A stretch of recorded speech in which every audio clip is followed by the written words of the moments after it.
Les festivals. Les festivals. Oui, es-tu prêt à nous parler des festivals? Oui, bonus festival qu'on peut jamais mettre dans notre émission. Giboulée de mars de rassemblements et d'événements autour du cinéma en région bordelaise, d'où on cause, et également partout en France. J'en ai sélectionné pas moins de 7, figure-toi. Chronologiquement, je vais d'abord citer la Gironde. Alors, il y en aura pour tous les goûts. Je vais citer tout ça, mais c'est dommage, tout ça se chevauche un peu. D'abord, un festival de documentaires sur l'écologie politique et l'environnement avec Another Way Film Festival. Événement itinérant qui s'est déroulé déjà en Espagne. Là, c'est au cinéma Utopia de Bordeaux du 14 au 17 mars, donc c'est déjà commencé jusqu'à ce dimanche.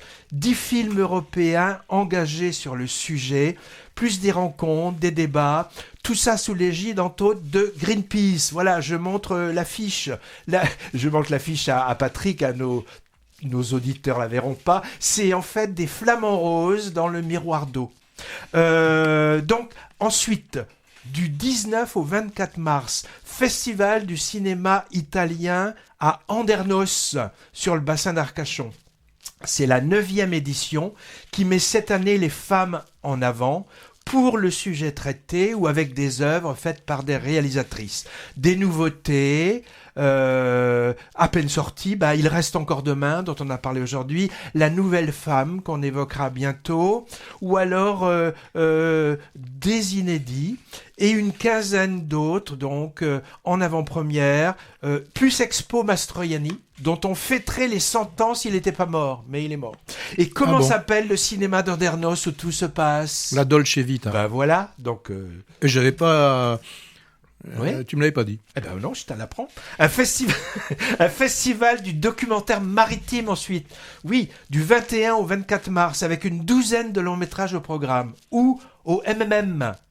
J'ai pas dit M&M, ça. Le MMM, c'est le musée de la mer et de la marine de Bordeaux.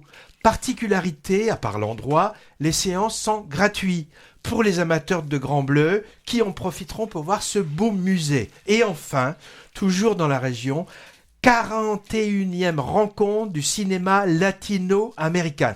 Après le festival jeune public Les Toiles Filantes du mois dernier, qui a vu la consécration par les différents jurys de 2 films plébiscités.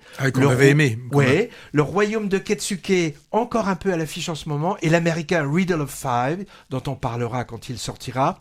Le cinéma Jean-Eustache de Pessac propose du 20 au 26 mars un focus sur la nouvelle production cinématographique venant de Cuba, Bolivie, Argentine, Mexique, Colombie, Pérou, Chili et j'en passe. Une vingtaine de longs métrages documentaires et fiction, la plupart inédits. J'en ai vu un sur la liste, le Brésilien Levante, dont on a parlé il y a quelques mois, sur les difficultés d'une jeune joueuse de volley pour avorter dans le Brésil de Bolsonaro. C'était superbe. Bon, faudra s'accrocher car j'ai pas vu beaucoup de comédie dans le lot. C'est au Jean Eustache du 20 au 26 mars. Les rencontres du cinéma latino-américain. Autre événement au niveau national maintenant. Best of Doc, du 6 au 19 mars, pour voir ou revoir 10 des meilleurs documentaires de 2023, parmi lesquels Ricardo et la peinture de Barbet Schroeder, qu'on a beaucoup défendu ici, et des avant-premières comme le nouveau travail de Nicolas Philibert, après sur l'Adamante. Ça s'appelle Averroès et Rosa Parks, avec toujours comme sujet la folie.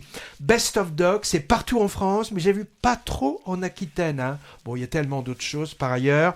Ensuite, la fête du court-métrage, manifestation annuelle qui expose la magie du court au plus grand nombre, dit le livret. Voilà, je te montre le livret. C'est du 20 au 26 mars. Partout en France, et pas forcément dans les cinémas, mais dans d'autres lieux culturels comme les médiathèques ou les MJC.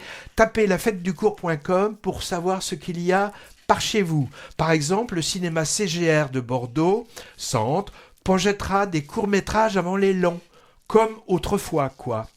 Et puis aussi, bien sûr, comme chaque année, le printemps du cinéma, dimanche 24, lundi 25 et mardi 26, avec des séances à 5 € partout en France.